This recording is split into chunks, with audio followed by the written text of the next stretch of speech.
Hello hi hi ಎಲ್ಲರಿಗೂ ನಮಸ್ಕಾರ. ನನ್ನ ಚಾನಲ್ಗೆ ಸ್ವಾಗತ. ಇದನ್ನು ನಾವು ಕಲ್ಗ ಅಂತ ಕರಿತೀವಿ. ಇದು ಗೋಕರ್ಣ, ಕಾರವಾರ, ಕುಮಟಾ ಕಡೆ ತುಂಬ ಇರುವಂಥದ್ದು. ಇದನ್ನು ಫ್ರೈ ಮಾಡಿ ಏನು ತಿನ್ಬೋದು, ಇಲ್ಲ ಸುಕ್ಕ ಮಾಡಿ ತಿನ್ಬೋದು, ಇಲ್ಲ ಸಾಂಬಾರನ್ನು ಮಾಡಿ ತಿನ್ಬೋದು. ಇದರಲ್ಲಿ ತುಂಬ ಕ್ಯಾಲ್ಶಿಯಂ ಇರೋದ್ರಿಂದ ನಮ್ಮ ಮೂಳೆಗಳಿಗೆ ತುಂಬ ಒಳ್ಳೆಯದು.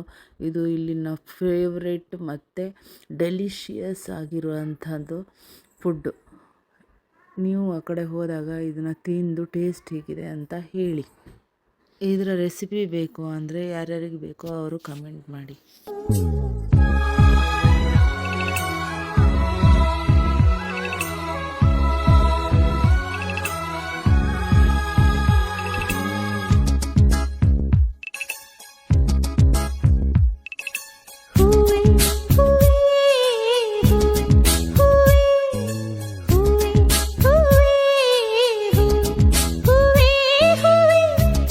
ಇದು ಅಂಕೋಲಾ ಟು ಕಾರವಾರಕ್ಕೆ ಹೋಗೋ ರೋಡು.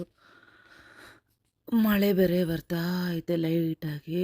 ಇದು ಪಕ್ಕದಲ್ಲಿ ನೈವೆ, ಇಂಡಿಯನ್ ನೈವೆ ಕಾಣಿಸ್ತಾ ಇದೆಯಲ್ಲ ಅದು. ಹಾಗೆ ಮುಂದಕ್ಕೆ ಹೋಗ್ತಾ ಇದ್ದರೆ ಸ್ವಲ್ಪ ಕೇವ್ ಥರ ಬರುತ್ತೆ ರೋಡಲ್ಲಿ. ಕಾರವಾರಕ್ಕೆ ಹೋಗೋ ರೋಡಲ್ಲಿ ಕಾಣಿಸ್ತಾ ಇರೋದು ಇದು.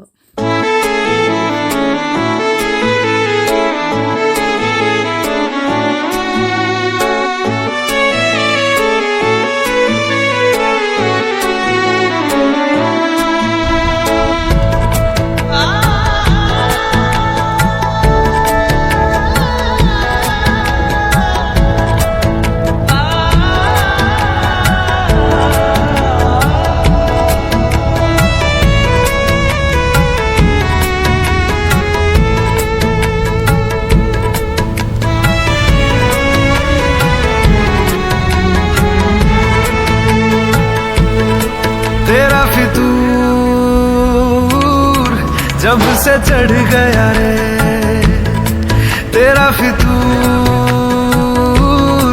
जब से चढ़ गया रे इश्क जो जरा सा था वो बढ़ गया रे.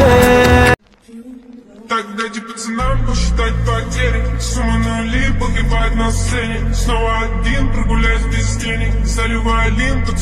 Так дайте пацанам посчитать потери, сумма нули погибает на сцене. Снова один прогуляюсь без денег, заливая лин под.